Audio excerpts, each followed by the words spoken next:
Eu tava na Bolívia, fazendo um trabalho missionário. Eu tava no interior da Bolívia, numa cidade onde você tem um grupo chamado Cotilhas, que são mulheres bruxas que deixam o cabelo crescer até o popô, com umas tranças. É perto lá do lago Titicaca? Não, não é. Titicaca? É. Não é. Porque elas vivem perto de uma cidade chamada Potosí. Essa cidade é uma cidade mineira. E eles têm alguma tradição, por não sei de onde vem, mas como as minas ficam debaixo da terra, eles acreditam que Deus manda da terra para cima e o diabo manda da terra para baixo. Então quando você vai entrar, se você quiser jogar no Google, você coloca El Tío.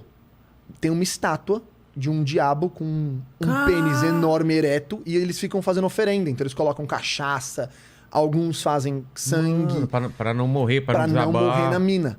Então essas mulheres crescem, velho. de certa maneira, em uma linha venerando El Tío, que é uma entidade claramente do diabo. Nossa.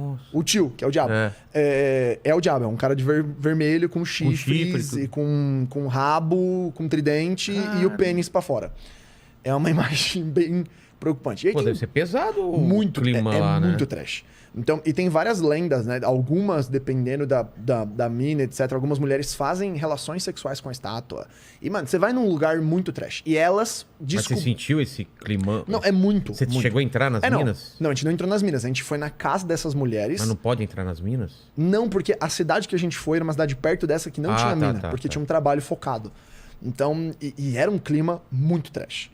Tipo, muita casa... eles abandonavam porque falavam que tinha um espírito. Então, tipo, a cidade, ela era meio desconfigurada. Então, quase... Você acredita que aquilo atraía muita coisa pra lá? Não, obviamente, elas davam uma abertura de legalidade, sem dúvida. De incorporar e tudo mais? É que eu não sei quanto a gente pode entrar das histórias, mas... Claro que pode, cara. Mas lá manifestou. Não é, mano? Pô, uma coisa Por favor, interessante. queremos entrar nas Então, beleza. É. Manifestou demônio. Manifestou loucamente demônio. A gente começava a orar, começava a manifestar. E falava o quê? Cara, a mais sinistra... Porque tem um lance... desculpa interromper, mas um lance de demônio territorial. Não tem o lance dos caras de demônio atuar por território? Tipo, quando você consagra um território, como que é essa isso história? Geralmente é legalidade, né? Que você abre espaço... Mas o que é essa legalidade? É quando legalidade as pessoas... porque espaço não abre brecha. Quem abre brecha vai ser pessoas. Espaço que você fala o quê? Não, um espaço físico. Ele não vai abrir brecha. Claro, vai ser a pessoa que vai abrir brecha ou que ela vai fazer aquilo ali. Você pode ficar aqui... Que é consagrar aquilo ali. Só que, cara, eu acredito em Jesus e Jesus limpa na hora. Então, mas lá não era muito um lugar do lugar era marcado. As pessoas, elas eram devotas à entidade. Então era um negócio muito trash. Tipo, da gente entrar na casa da mulher, sem brincadeira, tinha uma estátua. Se eu não me engano, era um sapo, né? Então tem uma mistura muito de bruxaria, que é um pouquinho mais inca, asteca. Sei. Vai misturar com catolicismo. Então, diferente da gente que vai... A gente tem as religiões brasileiras têm matrizes africanas, que mergem com matrizes europeias. Então você vai ter um Wicca, que é céltico. A gente não tem muita influência de coisas mais incas e astecas dentro do nosso panorama Brasil. Eles têm. Tem nada de África lá. Tem nada de entidade africana, orixás. Todo o mito deles é diferente. Tá. Então eu não fazia ideia do que a gente estava lá fazendo. Eu não sabia o que cada imagem significava, mas a gente estava orando na casa de uma mulher. Tinha um sapo de porcelana. O sapo explodiu enquanto a gente orava. Explodiu em vários pedaços. Ele tava dentro de uma casinha, como se fosse mesmo uma casinha onde você coloca um santo, uma Nossa Senhora. Ele tava lá dentro, a gente começou a orar, pum, ele explodiu. Sozinho, sem nada acontecer. E aí a gente colocava a galera pra orar pela casa, pra orar pela moça. O que significava aquele sapo? Te explicar? Ele era alguma entidade. Ele era alguma entidade que eles oravam e prestavam culto. A entidade estava dentro do sapo? Não, era alguma imagem que eles idolatravam. Era alguma entidade, algum deus ou algum espírito. Sei. E a gente começou a orar e, cara, alguma coisa foi quebrada, que eu também não vou ficar entrando na teoria. E aí, quando quebrou, você se cagou nas calças? Claro que não, fiquei com mais vontade de orar ainda. Porque a gente ô Mandíbula, você tá rezando num lugar que ele descreveu. Estoura esse sapo. Quanto tempo você demora pra sair dessa casa? Milésimos de segundos. Cara, eu acho que eu deixo até o celular. Olha que cara, o celular é foda. É a primeira coisa que eu pego. Mas no cagaço, eu acho que eu deixava o celular pra trás. Eu deixava tudo, cara. Eu deixava minha namorada pra trás, eu corria. Legal, pedido vai ser aonde? Bolívia. É Bolívia. Pedido vai ser na Bolívia.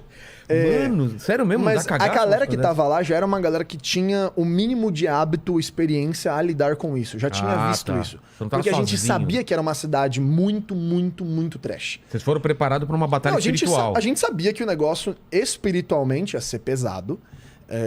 E para quem nunca viveu isso, é muito difícil você entender o que significa.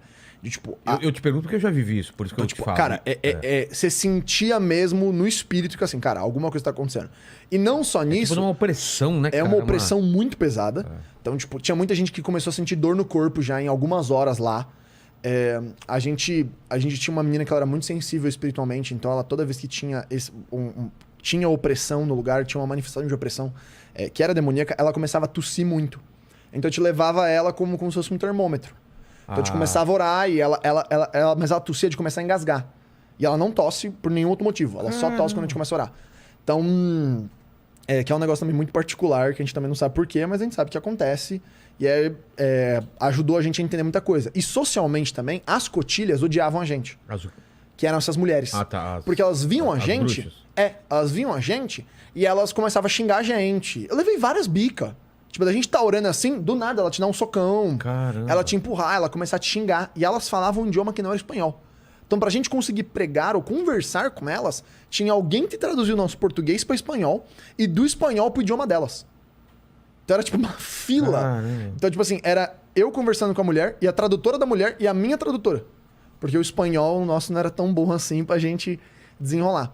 Mas o resumo dessa grande cidade boliviana foi que a gente teve uma casa que foi o lugar mais trash, que foi o lugar mais pesado, que a gente foi orar pra uma moça e a filha dela era uma criança, ela tinha 2 filhas, uma delas foi uma criança que estava em estado vegetativo.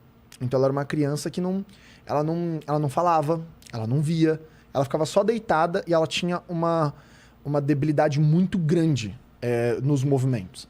Então a gente foi orar lá e ela pediu, pode começar, podemos orar por você? Ela super, deu laranja pra gente, conversamos e tal. E aí a gente perguntou, né, se a gente, o que a gente podia fazer, a gente tava com um centro médico, obviamente, a gente sempre leva centro médico, entretenimento para as crianças, apoio alimentício, então a gente vai com isso e também para fazer evangelização.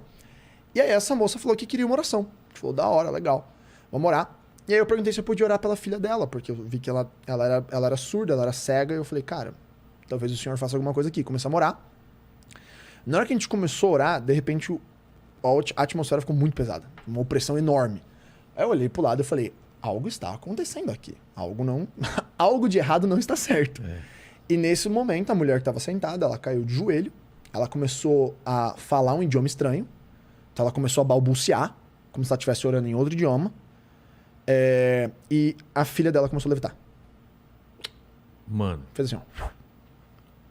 Aí você cagou nas calças. Não, eu ia fugir. A gente começou a orar. Tinha eu e mais 2 pessoas. Levitar, mano. Ela levantou do chão, a gente começou... Cara, isso é assustador. A gente começou a orar mandíbula. e a menina não se mexia. E na hora que a gente começou a orar pra amarrar, a própria menina, ela virou de lado e fez assim. A criança. E aí a gente começou a orar, ela parou de levitar. A gente repreendeu tudo que tinha pra repreender, amarrou, cancelou e, cara, muito pesado. A mulher parou de orar do nada. A menina parou de levitar. Eu com uma cara de, pelo amor de Deus, o que tá acontecendo? Uma das meninas que tava com a gente, aterrorizada, como foi o dia mais assustador da vida dela. Na hora que a gente terminou de orar, a mulher simplesmente levantou, como se nada tivesse acontecido. Ela levantou, ela, obrigado por essa oração. Nossa, que bom que vocês vieram aqui. E eu fiquei mais confuso do que o padre do balão. Então eu fiquei tipo, mano, o que tá acontecendo? E é como se a mulher não tivesse lembrado de nada. Aí, mano, a gente pegou as coisas, foi embora. Era literalmente uma das últimas casas da rua. Esse foi o nosso último dia lá. E aí a gente ia fazer um culto lá de encerramento. E eu falei, mano, isso aqui tá trash até demais. Então foi... A gente ficou 3 dias lá. Foi muito, muito sinistro. Da gente não conseguir dormir, velho. Às vezes, porque era muita opressão. Então, e o mais louco, nenhuma igreja que ficava aberta lá ficava aberta por mais de 6 meses. Elas fechavam. Então a gente estava tentando estabelecer um novo ponto ali, porque principalmente como igreja, a gente queria dar alimento e amparo médico pra galera, porque é uma galera muito miserável. é miséria mesmo. Então, pra galera que come mal, tem má assistência médica, a gente falou, cara, vamos dar qualidade de vida para essas pessoas e vamos usar a igreja como um centro de conexão. Então, a gente conseguiu fazer uma rádio dentro da igreja. Então, a gente usava o ponto de distribuição da rádio como uma desculpa para criar um centro da igreja. Então, a gente começou a implementar ali o negócio, porque a cidade não passava de 2.000 pessoas.